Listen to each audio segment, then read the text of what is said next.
Institute faculty, basically the science faculty. So we are going to start with chapter number first, that is the chemical reaction and equation. So you need to understand the name of this chapter कि basically chemical reaction and equation means होता क्या है. हमारे day to day life में ऐसे बहुत सारे chemical reactions होते हैं जो कि हमारे आसपास डे टू डे लाइफ में हो रहे होते हैं. ठीक है, हम उनको इतना ऑब्जर्व नहीं करते हैं. ठीक है, ऑब्जर्व नहीं करते हैं, इसीलिए ये चैप्टर जो है हमें बनाया गया है बेसिकली ताकि हम समझ सकें कि हमारे आसपास जो इतने भी होने वाले केमिकल रिएक्शंस हैं वो किस किस तरह के होते हैं और एक्चुअली में केमिकल रिएक्शन होता क्या है. देन जब आप केमिकल रिएक्शन समझ जाओगे then you will go with the chemical equations कि हम उसकी इक्वेशन कैसे लिखें. सो कुछ एग्जांपल्स है लाइक मिल्क का फटना, जैसे मिल्क फट जाता है ना, एंड आपका ग्रेप्स है फर्मेंट हो जाते हैं या हम रेस्पिरेशन करते हैं. ठीक है, या फिर rusting of a iron, you know that कि जंग लगना, that is also a chemical reaction. ये सब केमिकल रिएक्शंस ही होते हैं. ठीक है, खाना जो है बोलते हैं कि बासी हो जाता है, that is also chemical reaction. तो हमारे डे टू डे लाइफ में ऐसे काफ़ी सारे रिएक्शंस होते हैं जिनके बारे में हमें इस चैप्टर में पढ़ना है and we will go through that. तो first of all you need to understand कि केमिकल रिएक्शन क्या होता है. सो केमिकल रिएक्शन बेसिकली क्या है कि आप पढ़ के आए हो ऑलरेडी कि physical change and the chemical change. You know about the physical change and the chemical change. Physical change like उस सब्सटेंस की बाहर मतलब फिजिकली उसमें चेंजेस आ रहा हो, that is known as physical change. But जब किसी सब्सटेंस में, किसी पार्टिकल में या किसी भी एलिमेंट में उसका केमिकल चेंज हो, उसमें केमिकल चेंज हो, तो हम लोग बोलते हैं कि केमिकल रिएक्शन हुई है. जैसे ग्रेप्स है, ग्रेप्स जब सड़ जाता है तो that is a chemical reaction. दूध फट जाता है, that is a chemical reaction. Iron पे जंग लग जाती है या तवे पे वॉटेवर जो लोग घर में यूज़ करते हैं, जब वो एक्सपोज होता है एयर में तो वो क्या हो जाता है, उस पर जंग लग जाती है, that is a chemical reaction. तो केमिकल रिएक्शन क्या है? केमिकल चेंजेस जब आती हैं when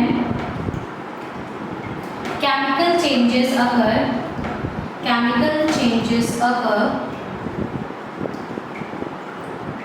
we say that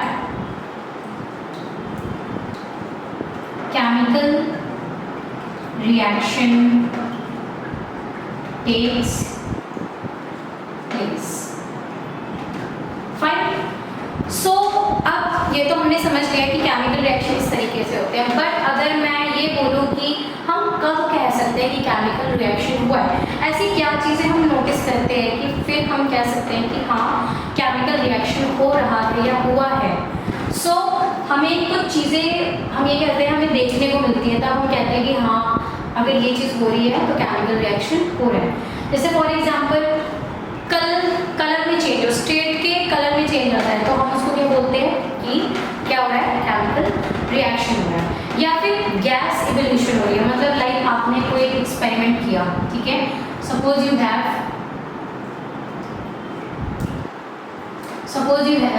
did one of the experiment, है ना, एंड उस एक्सपेरिमेंट में क्या रिलीज होते हैं, कुछ बबल्स रिलीज होते हैं.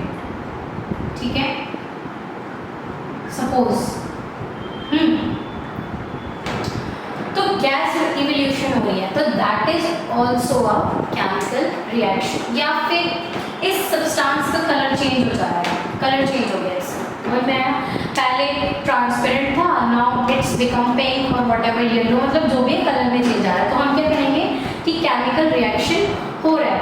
इसके अलावा और क्या हो सकता है, इवोल्यूशन ऑफ गैस. ऑब्वियसली बात है, इवोल्यूशन ऑफ गैस होगा तो टेम्परेचर भी चेंज होगा, यानी कि तब भी हम क्या कह सकते हैं कि क्या हो रहा है, केमिकल रिएक्शन हो रहा है. उसका स्टेट चेंज हो रहा है, उसका कलर चेंज हो रहा है, समझ में आया, उसका टेम्परेचर चेंज हो रहा है. तो हम क्या कह सकते हैं कि अभी यहाँ पर क्या हुई है, केमिकल रिएक्शन हुई है. इसको हम लोग क्या बोलते हैं कि केमिकल रिएक्शन टेक्स प्लेस. तो क्या क्या चीज़ें हमें देखने को मिलती है, इवोल्यूशन ऑफ गैस, गैस जो है गैस इवोल्यूट करता है. Second, change in colour, change in state और इन कलर वट एवर, है ना. You can also right change in state. State भी क्या हो जाता है, चेंज हो जाता है। और क्या होता है, टेम्परेचर चेंज, टेम्परेचर भी क्या हो जाता है, चेंज हो जाता है। टेम्परेचर इंक्रीज और डिक्रीज व्हाटएवर, टेम्परेचर चेंज। तो हम क्या बोल रहे हैं, केमिकल रिएक्शन हो रहा है। तो these are the observation when you can say the chemical reaction took place. Now बात आती है कि ठीक है केमिकल रिएक्शन हो रहा है, हमने समझ लिया कि जब ये चीज़ें देखने को हमें मिलती हैं किसी भी रिएक्शन में, then we can see that the chemical changes occurred and the chemical reaction takes place. Now बात आती है ये कि हम केमिकल इक्वेशन कैसे लिखते हैं, how do we write chemical equation. क्योंकि केमिकल रिएक्शन आपने समझ लिया कि जब भी केमिकल रिएक्शन होते हैं तो हम ये कहते हैं कि केमिकल चेंजेस अगर अकर हो रहे हैं तो वो है chemical reaction. Then how could we say that chemical equation क्या होती है, केमिकल इक्वेशन। तो केमिकल इक्वेशन लिखने का ये तरीका होता है, सबसे पहले आपको ये जानना होगा कि केमिकल इक्वेशन लिखने के लिए कौन सा लॉ फॉलो होता है। हम ऐसे ही नहीं लिख देते हैं, समझ में आया, केमिकल इक्वेशन को आप ऐसे नहीं लिख सकते। There is a law and you have to obey that law, आपको ओबे करना पड़ेगा उस लॉ को, तभी हम क्या लिखते हैं, chemical equation. And the law is known as law of conservation of mass.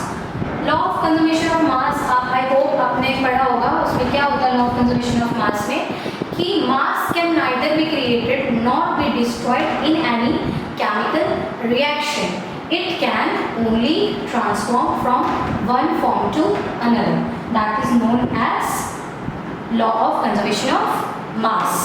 So basically आप ये कह सकते हैं कि chemical equation जो है that is based on chemical, that is based on law of conservation of mass, law of conservation of mass पे based है।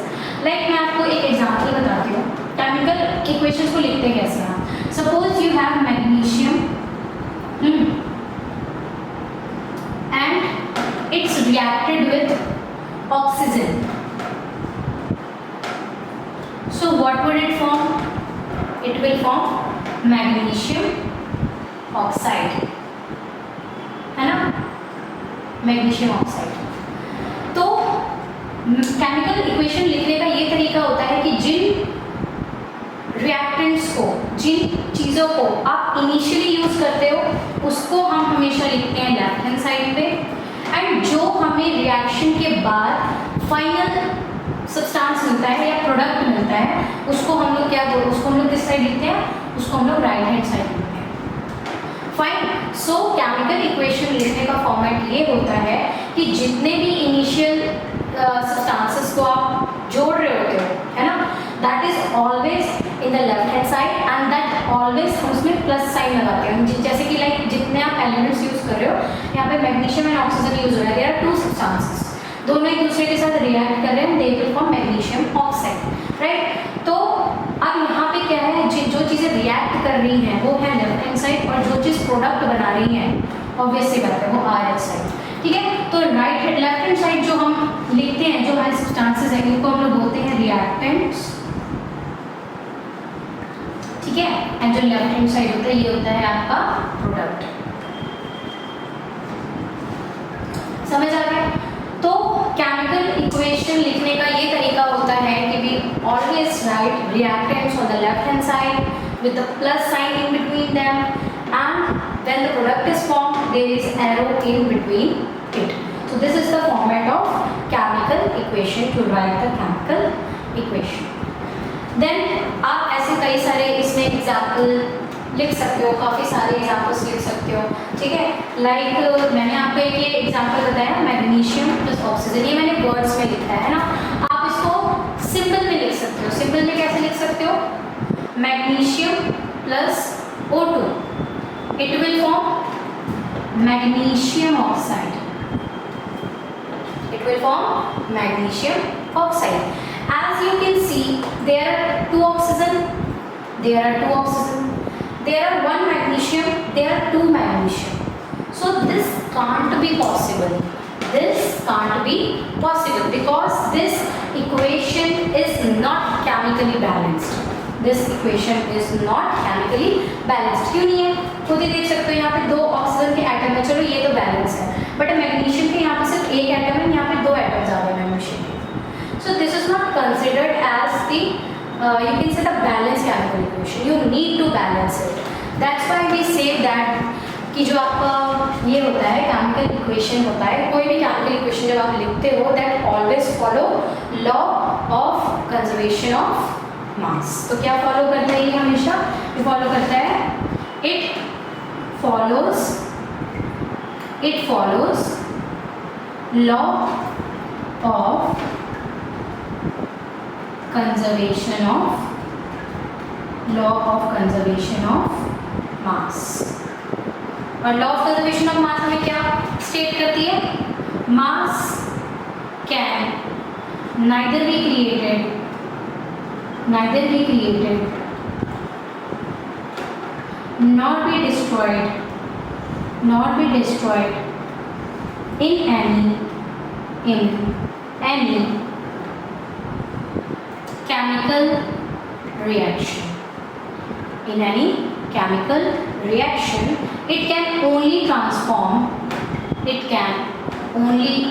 transform from one form to another. है ना?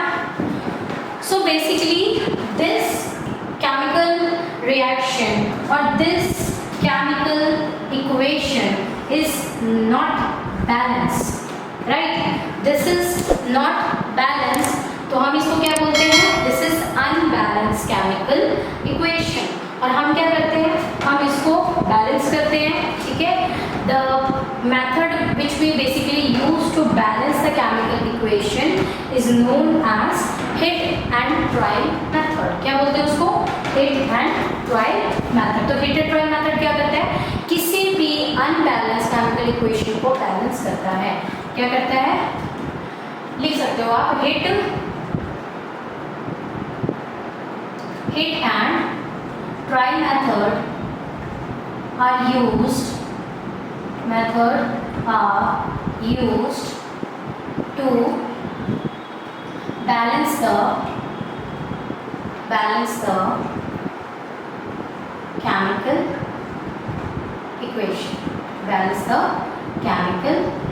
equation। So through using this method you can balance the you can balance any chemical equation, because every chemical equation क्या कहती है हमें कि कोई भी नया मास नहीं बनता और कोई भी पुराना मास जो है वो डिस्ट्रॉय नहीं होता। सिर्फ और सिर्फ जो कंपाउंड होता है, जो रिएक्टेंट होते हैं, वो एक स्टेट से दूसरे स्टेट में चेंज हो जाते हैं। ऑब्वियस सी बात है, केमिकल चेंज हो रहा है तो एक स्टेट से दूसरे स्टेट में चेंज होगा, बट ऐसा थोड़ी ना कि अगर आप 5 ग्राम मैग्नीशियम यूज़ कर रहे हो, 5 ग्राम ऑक्सीजन यूज़ कर रहे हो तो ये 20 ग्राम हो जाएगा। नो, अगर ये 5 ग्राम है, ये 5 ग्राम है तो आपको प्रोडक्ट 10 ग्राम ही मिलेगा। समझ में आ रहा है? तो वो ये कहता है मास कभी भी क्रिएट नहीं होता खुद। ऑब्वियसली पता है हवा से थोड़ी ना इसमें अपने आप मास आ जाएगा, इट्स नॉट पॉसिबल, ठीक है? मास खुद क्रिएट नहीं होता और ना मास न्यू बनता है, मतलब ना डिस्ट्रॉय होता है और ना न्यू बनता है। जितना हम रिएक्टेंट यूज करते हैं उतना ही हमें क्या बनता है? प्रोडक्ट बनता है। ये हमारा law of conservation of mass है। So every chemical equation obeys the law of conservation of mass। So that is it for today। Next we continue in the further class। Thank you and have a good day।